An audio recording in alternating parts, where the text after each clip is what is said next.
Ali si se že kdaj znašel ali pa znašla v situaciji, ko kljub temu, da veliko delaš, vlagaš trud v svoje delo, delaš res z srcem, ampak tvoj posel pa preprosto ne napreduje. In mogoče začutiš preobremenjenost, pa izčrpanost, pa pomanjkanje motivacije in vse to te nekako ovira, da ne narediš korakov naprej oziroma jih sploh ne znaš, kaj narediti. Zdaj pa, kaj če ti povem, da obstaja ena ključna stvar, ki te pa drži nazaj. In ko enkrat prepoznaš to eno ključno stvar, o kateri bom danes bolj globoko tudi govorila, te tudi na poslovni poti potem v bistvu popelje čisto na nov nivo. Tako da, gremo zdaj pogledati, kaj je ta ena stvar.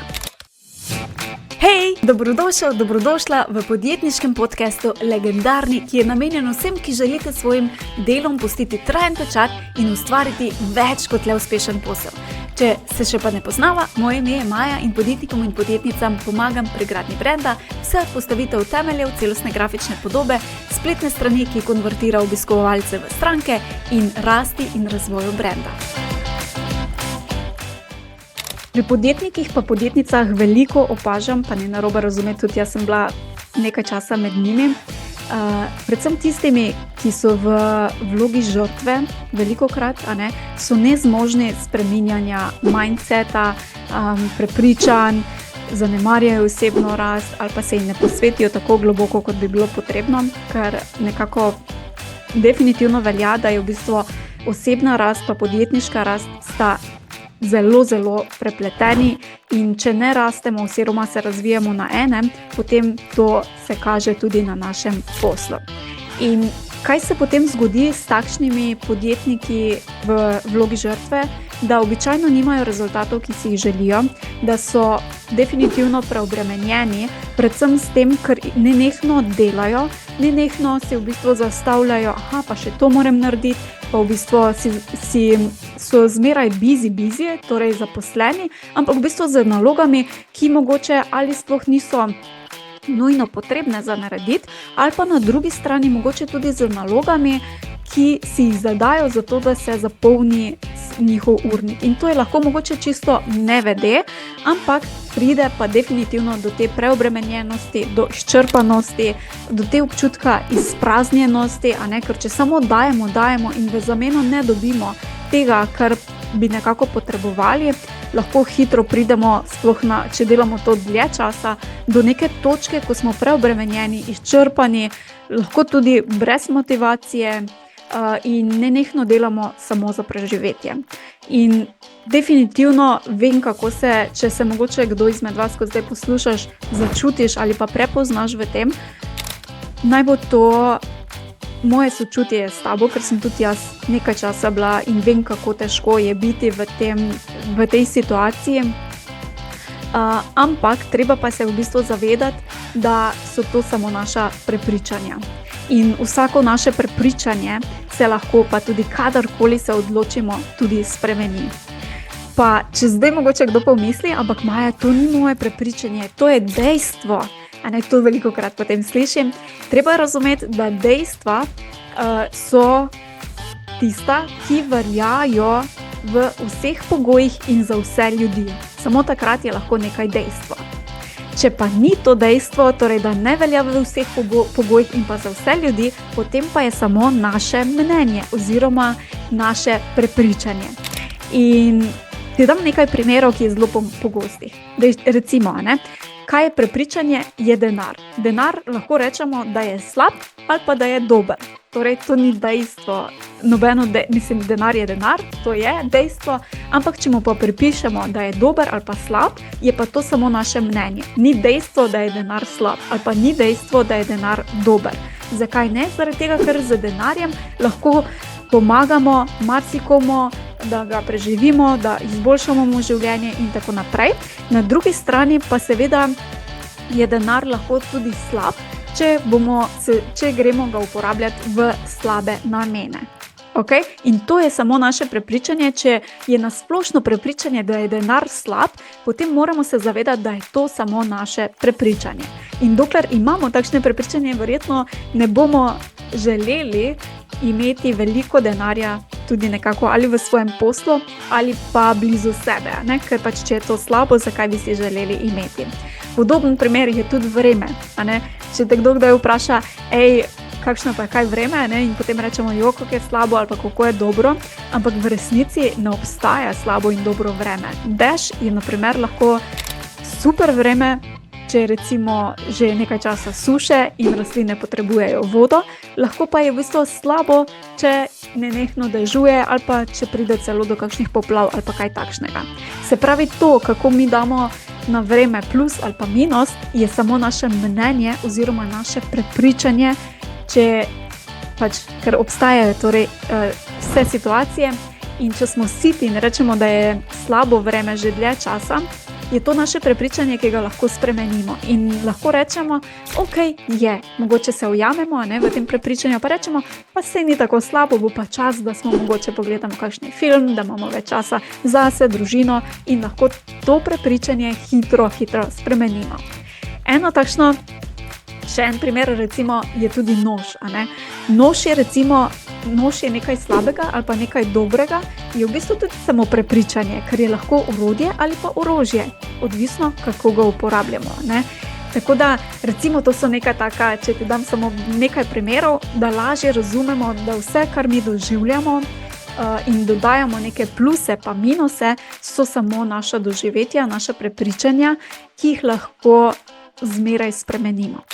In neustavljiv podjetnik, ki je agilen oziroma ki je pogumen in spreminja redno ta prepričanja, ki mu več ne služijo, predstavljaj si, da si ti ta neustavljiv podjetnik ali pa podjetnica, kaj vse bi se zgodilo pri tebi, če ne bi imel oziroma imela teh prepričanj, ki te držijo na mestu. Lahko so to tudi prepričanja, da si ne zaslužiš, da nisi dovolj dober, dobra, karkoli pač je, a ne, ali pa da ne znaš in tako naprej. Kaj bi bilo, če teh prepričanj v tvojem življenju od zdaj naprej več ne bi bilo? Takšni podjetniki so neustavljivi, imajo rezultate v poslu, imajo več strank, imajo večjo prepoznavnost, zaradi tega, ker si upajo, ker v polnosti živijo svoje življenje, ker so pogumni in namesto, da se fokusirajo na negativno, si rečejo, gremo, a ne, in naredimo kontra, in potem seveda so običajno tudi rezultati. Tudi so pogumni, da investirajo vase, v svoje znanje, najamejo pomoč, najamejo mentorja. Skratka, imajo to prepričanje, da je v bistvu tudi to, da delajo na sebi, a ne, veliko vredno, ker se bo prej ali slej in pa na dolgi rok poznalo tudi v poslu. In sicer tudi v svet, a ne, potem lahko dajo več, ker delujejo iz te svoje polnosti in tudi svojim strankam lahko bolj kvalitetno, bolj globoko tudi služijo, ker imajo tudi več energije. Ne manjka jim kreativnosti, zaradi tega, ker iščejo vedno nove poti, so odprti za novo in tako naprej.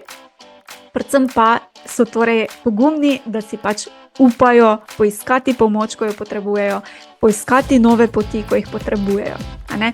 In zdaj, če se mogoče samo še za sekundo ustavim pri tem pogumnosti, ne, bo marsikdo rekel, ampak jaz pa, Maja, nisem pogumen, kako pa zdaj na to naletimo, ne? To, da nismo pogumni, je samo prepričanje, ki si ga govorimo, oziroma identiteta, v kateri želimo vztrajati in iz katere lahko v vsakem trenutku izstopimo. In če si rečeš, od zdaj naprej pa jaz želim biti pogumen oziroma pogumna, potem si to najlažje usidraš to prepričanje tako, da delaš na tem področju akcije. In če v svojem poslu ne veš, kako naprej, da se ti je zataknilo, potem je mogoče naslednji korak, da poiščeš neko zunanjo pomoč, ki bo od zunaj pogledala in ti povedala, kje se ti zatika, ne, in kaj bi bil ta naslednji najbolj smiselni korak s tabo. Jaz z mojimi strankami to velikokrat počnem, ker je enostavno smo včasih podjetniki pa podjetnice pregloboko v svojem poslu, da bi sploh videli, kaj je problem. To je tako, kot da bi bili v enem recimo kozarcu vloženih kumaric v kozarcu in bi želeli pogledati od zunaj, kaj piše na etiketi. Včasih smo res pregloboko v svojem poslu, da bi videli. In tudi jaz seveda imam kar nekaj mentorjev, ki mi pri tem pomagajo in lahko zagotovim, da definitivno se potem raz zgodi, ampak to je pač pogum, da si upamo investirati vase in pa v svoje sposobnosti, v svoje znanje in tako naprej. In prepričanje ali pa to identiteto lahko čisto na vsakem koraku tudi spremenimo. Samo odločiti v bistvu se je to potrebno. Zdaj, kakšni so koraki, če mogoče je tvoje vprašanje, ampak vse razumem, vse kako pa se zdaj tega lotiti po korakih?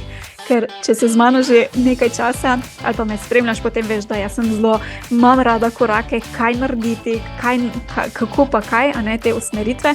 Torej, kaj narediti, če se recimo ujameš, da imaš to prepričanje, neko identiteto, da nisi dovolj ali pa da si govoriš, da si ne zaslužiš, nisi pogumna, karkoli je. Prvi korak je, da se ujamemo v tem, da imamo to prepričanje. In se potem vprašamo, jaz imam to prepričanje, lahko se seveda tudi vprašaš, a je to dejstvo ali je to samo tvoje mnenje. In če gremo spet na primer, sem pogumen, potem se vprašaš, ali je to dejstvo ali je to tvoje mnenje. Zdaj, če ne veš, kaj bi bilo, potem se vprašaš, ali poznam pa koga, ki pa je pogumen. In verjetno bo tvoj odgovor, ja, valjda, seveda veliko ljudi je pogumnih, Torej, to pomeni, da to ni dejstvo, da to je moje osebno mnenje in to lahko kadarkoli spremenim, sploh če mi več ne služi. Tukaj pa potem je naslednje vprašanje, ki si ga lahko zastaviš in to je, ali mi to prepričanje služi, a me podpira v mojem poslu, je nekaj, na kar sem ponosna.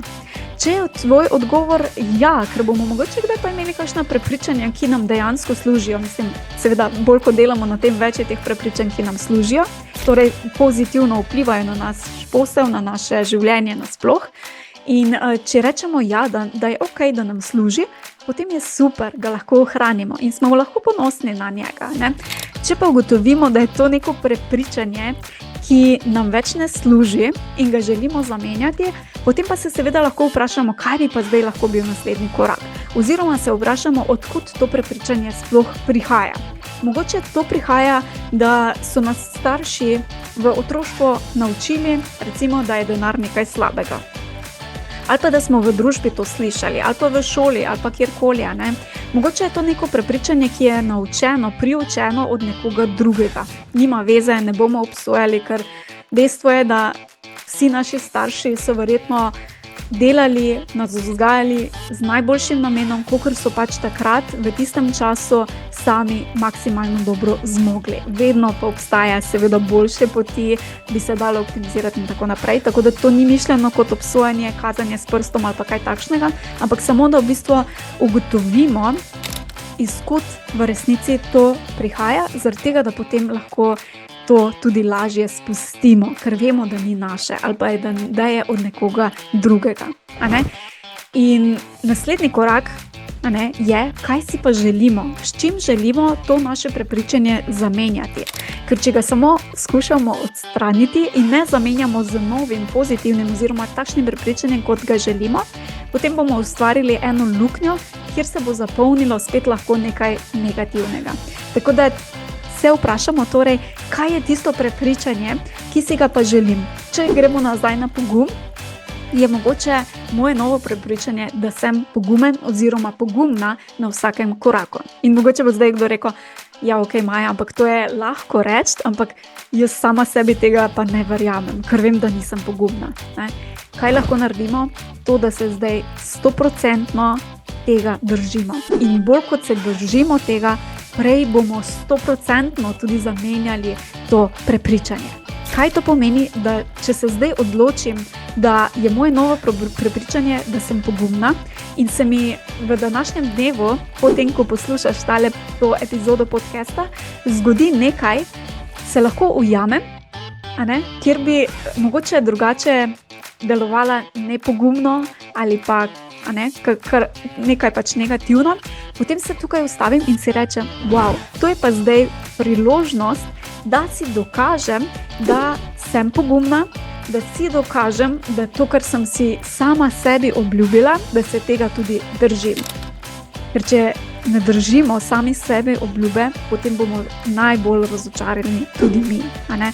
Tako da v bistvu vsaka priložnost, ki se ti zdaj ponuja, da se izkažeš in da si potrdiš, da si pogumen, pogumna, bolj kot si tukaj resno vse priložnosti izpolniš, hitreje prideš do tega prepričanja in sam sebi potem seveda verjameš, da si pogumen oziroma da si pogumna. Zdaj, če ima kdo mogoče kužke, jaz recimo imam eno psičko, Čili, ki je pač zmeraj z mano in recimo, ko sem jaz njo kot mladička vzgojila, je bilo zelo podobno. Ko smo se recimo učile kakšne trikce, je v bistvu zelo pomembno, da psičko oziroma se tudi kakšnega drugega psa, preden ga nagradiš za vse tiste akcije, ki želiš, da jih počne, bolj bo hitreje bo poštekal, kaj ti želiš od njega. In tukaj pri nas je v bistvu enako. Bolj kot smo konsistentni in bolj kot si dokazujemo, da smo pogumni in da se držimo svojih obljub, hitreje bomo tudi prišli do rezultatov.